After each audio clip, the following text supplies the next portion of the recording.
schools, with education, with unions. You disrespect the African American community all the time. Totally. Now, I'm not talking about the announcers because y'all don't make no decisions anyway. But Mr. Davis, you make the decisions. In the spirit, I am a member of a committee that's saved like it is. I do not like here and now. It disrespect Gil Noble and all the work he has done. And you know that you're going against the FCC on what you're supposed to do for community programming. I'm going to tell you right now, we are tired of it.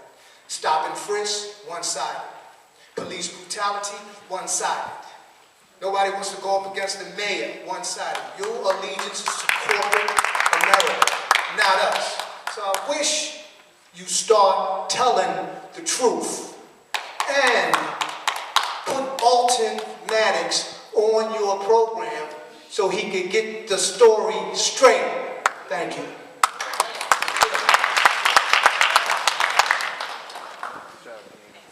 Good evening. My name is Cantor. I'm Brooklyn, born and raised, a mother of 8, and an advocate for education in the city. In New York City, we have a mayor. After 12 years, we have closed 140 schools, and yet only 13% of Black and Latino children are graduating in 2013 college and career ready. 75% of them, when they do make it to CUNY, are taking remedial courses. As a spokesperson for New Yorkers for Great Public Schools, we're here to say that school closings hasn't worked, but it wasn't enough just to come here locally and say that. We've been doing this for a long time. We have participated, we've called for on a moratorium around the city on school closings and co-locations until this mayor or the next mayor comes up with a real comprehensive plan to really support schools as opposed to putting sanctions on schools.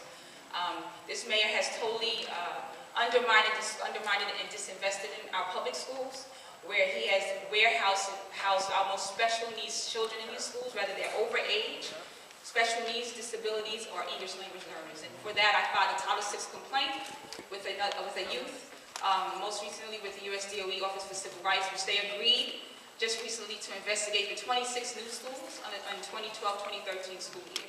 Yeah. Regardless of what the outcomes of the investigation is, we know in our community what this is, and it has been discriminatory practices of school closures. So I say all that just to say we're also part of a national group. Last Tuesday we brought 400 students, parents, community members to Washington, D.C. for a hearing with Arnie Duncan. These are things that WABC, we need you to know and we need you to cover. These are communities of color from around the country, from 17 other cities, from all the way from Oakland to New Orleans, Detroit, Chicago, and the list goes on and on. At that time, we called for a moratorium, and we continue to call for a national moratorium on school closures and all these other policies as a result of Race to the Top. Right? This is a movement that's going to continue. We need the story to be told, because what we've seen in some of the press afterwards, and we got tons of national press around this, but what we've seen from the comments from Arnie Duncan himself is that, and I'm paraphrasing, but yeah, they might have been upset, but they appreciate us listening. No, the stories that were told in that room from 10 cities, from young people as young as 11, to clergy and to some folks who've been doing this advocacy work for 40 years.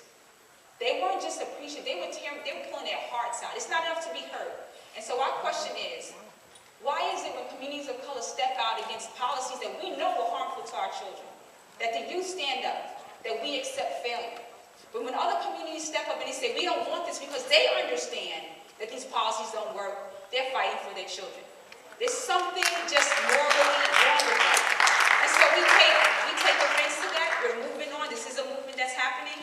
We need to get on. I've been fortunate enough to be on Diana Williams' show. I think I've been interviewed by Bill Ritter as well. But this national movement is totally connected to local issues of what's happening. The closures haven't worked academically, and we need to do something about this. We need to be on there sharing our message around a journey for justice.